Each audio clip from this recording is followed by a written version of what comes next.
இன்றைக்கி நம்ம சேனல் என்ன செய்யலாங்கன்னா சுவையான ரசகுல்லா செய்யலாங்க. அதுக்கு 1 லிட்டர் பசும்பால் எடுத்து வச்சுருக்குறேங்க.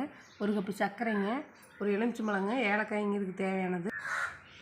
அதுக்கு முன்னாடி ஒரு விஷயங்க, நான் போடுற வீடியோ நிறைய பேர் பார்க்குறீங்க, யாரும் சப்ஸ்கிரைப் பண்ண மாட்டேங்கிறீங்க, லைக் பண்ண மாட்டேங்கிறீங்க. ஒரு லைக் பண்ணுங்கள், மறக்காமல் சப்ஸ்கிரைப் பண்ணுங்கள். அப்போ தாங்க அடுத்தடுத்து வீடியோ போடுறதுக்கு எங்களுக்கு ஒரு மோட்டிவேஷனாக இருக்கும். வாங்க இப்போ போய் ரசகுல்லா எப்படி செய்யலாம்னு பார்க்கலாங்க. பாருங்கள், அடுப்பில் பால் வச்சுட்டுங்க, நல்லா கொதிக்கிட்டுங்க. கொதிச்சதுக்கப்புறம் என்ன பண்ணணும்னு சொல்கிறேங்க. பாருங்கள், பால் நல்லா இப்படி கொதிக்கணுங்க. பால் நல்லா கொதிக்குது பாருங்கள். கொஞ்சம் பழத்தை புழிஞ்சு வச்சுருக்குறேங்க, ஊற்றிக்கலாங்க. பாருங்கள், ஒரு எலுமிச்சம்பழம் புழிஞ்சிட்ருக்குறேங்க. இதை நல்லா மிக்ஸ் பண்ணிக்கலாங்க. பால் திரிட்டுங்க. பாருங்கள், திரியுது பாருங்கள் பால்.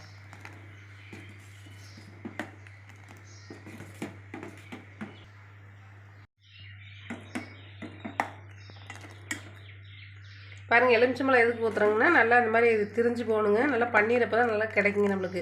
பாருங்கள், நல்லா திரிஞ்சிச்சு பாருங்கள் எலுமிச்சம்பழம் ஊற்றுனதுக்கப்புறம் பால். அதுக்காக தான் ஊற்றுறது. பாருங்கள், இப்போ வடைச்சிக்கலாங்க இனிமேல். பாருங்கள், இந்த மாதிரி ஒரு கப் எடுத்துக்கலாங்க. அதுக்கு மேலே வெள்ளை துணி விரித்து போட்டுக்கலாங்க. இது வடியெல்லாம் வடிக்கக்கூடாதுங்க. இந்த மாதிரி வெள்ளை துணி காட்டன் துணி தாங்க வடிக்கணும். அப்போ தாங்க அது சேர்த்து காட்டாக இருக்குது.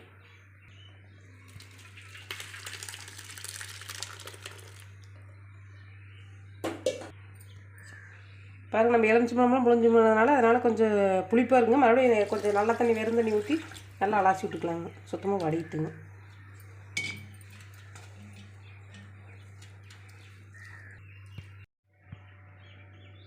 பாருங்கள், தண்ணி ஊற்றுனதுக்கப்புறம் இந்த மாதிரி ஆயிடுச்சுங்க. இப்படி ஒரு சொட்டு தண்ணி கூட இருக்கக்கூடாதுங்க. நல்லா வடிச்சிடலாங்க. மறுபடியும் எடுத்துக்குங்க. நல்லா புளியணுங்க. காட்டுறேங்க. ஒரு சொட்டு தண்ணி இல்லாத அளவுக்கு நல்லா வடிச்சிக்கணுங்க. பாருங்கள், தண்ணியெல்லாம் நல்லா புழிஞ்சு எடுத்துகிட்டு வந்துட்டுங்க. எடுத்துகிட்டு வந்ததுக்கப்புறம் இந்த ஒரு கல் இந்த மாதிரி இடிகள் இருந்துன்னு வச்சு அமுத்தி வச்சிடலாங்க. ஒரு 10 நிமிஷம் நல்லா அமுத்தி வச்சிடலாங்க. ஒரு 10 நிமிஷம் அமுத்தி வச்சிடலாங்க. இருக்கிற தண்ணியெல்லாம் வெளியே வரட்டு. வந்ததுக்கப்புறம் எடுத்தது என்ன செய்யணும்னு சொல்கிறேங்க. பாருங்கள், கல் வச்சுருந்து 10 நிமிஷம் ஆச்சுங்க. எடுத்துக்கலாங்க. பார்க்கலாங்க எப்படி இருக்குதுன்ட்டு.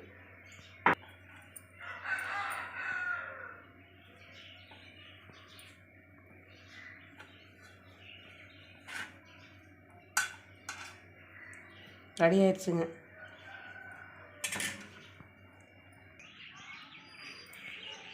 பாருங்கள், இது ஒரு 10 நிமிஷம் நல்லா அழுத்தி பேயலாங்க. சப்பாத்தி மாவு மாதிரி நல்லா பேயணுங்க. அப்போ தான் ரசகுல்லா நல்லா வருங்க. நல்லா இப்படி உள்ளங்காய் வச்சு அழுத்திட்டு பேஞ்சிக்கலாங்க.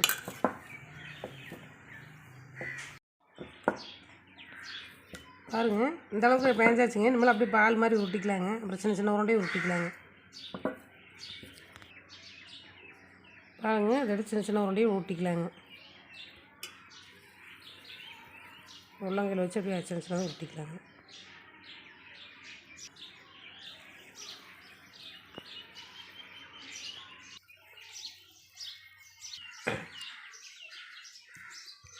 பாருங்கள், இந்த மாதிரி அழகாக சின்ன உருண்டையும் ஊட்டிக்கலாங்க.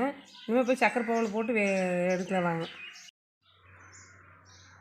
பாருங்கள், ஒரு கோசி வச்சுக்கலாங்க. ஒரு சக்கரை கொட்டிக்கலாங்க. இந்த கப்பில் சக்கரை கொட்டிக்கலாங்க. பாருங்கள், ஒரு 1/2 கப்பு சக்கரை போட்டுருக்குறேங்க. 2.5 கப் தண்ணி ஊற்றிக்கலாங்க.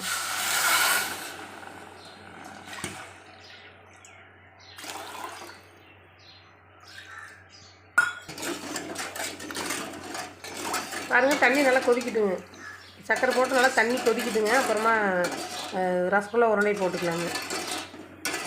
பாருங்கள், நல்லா இந்தளவுக்கு தண்ணி கொதிக்குதுங்க. சக்கரை தண்ணி போட்டுக்கலாங்க. ரசகுல்லா ஓனாக போட்டுக்கலாங்க.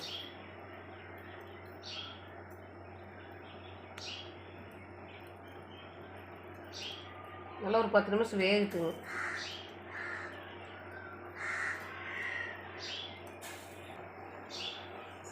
பாருங்கள், எல்லா பாலும் போட்டாச்சுங்க. ஒரு 10 நிமிஷம் நல்லா வேகட்டுங்க. ஏலக்காய் போட்டுக்கலாங்க. இது சர்க்கரையோடு இடித்து வச்சுக்கிறேங்க. ஏலக்காயும் போட்டுக்கலாங்க. பாருங்கள், ஏலக்காயெல்லாம் போட்டு நல்லா வேகட்டுங்க. அப்போ தான் நல்லா மணமாக இருக்குங்க. அப்போ தான் மனம் நல்லா ஏறுங்க. இதுக்கு ரசகுல்லாவுக்கு வந்து நல்லா மனம் டேஸ்ட்டு கொடுக்குங்க. நல்லா வேகட்டுங்க. இன்னும் கொஞ்ச நேரம் வேகட்டுங்க. ஒரு 10 நிமிஷம் மூடி வைக்கலாங்க.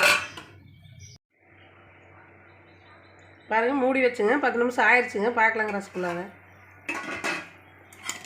அது வந்து இப்போ ஏலக்காயை தட்டி போட்டதுனால கொஞ்சம் மஞ்சளாக இருக்கிற மாதிரி இருக்குதுங்க. வடிச்சிக்கலாங்க. சரியாக இருக்குங்க.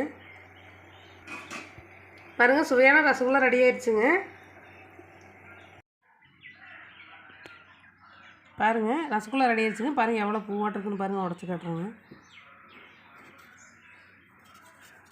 பாருங்கள் எவ்வளோ சாப்பிட்டு இருக்குது பாருங்கள், சாப்பிட்டு இருக்குது பாருங்கள். இது பால் பீசினோடனே வீட்டில் இங்கேயே கிராமத்துலேயும் பசுமாட்டு பால் உடனே பீசுறது செஞ்சதுங்க. அதனால் வெண்ணெயெல்லாம் மிதங்கிட்டு இருக்குதுங்க. செம்ம டேஸ்ட்டாக இருக்குதுங்க. நீங்களே இப்படி செஞ்சு பாருங்கள். வீட்டில் செஞ்சு பார்த்துட்டு எப்படி இருக்குதுன்ட்டு கமெண்டில் சொல்லுங்கள். மறக்காமல் எங்கள் சேனலை சப்ஸ்கிரைப் பண்ணுங்கள், லைக் பண்ணுங்கள். நன்றிங்க.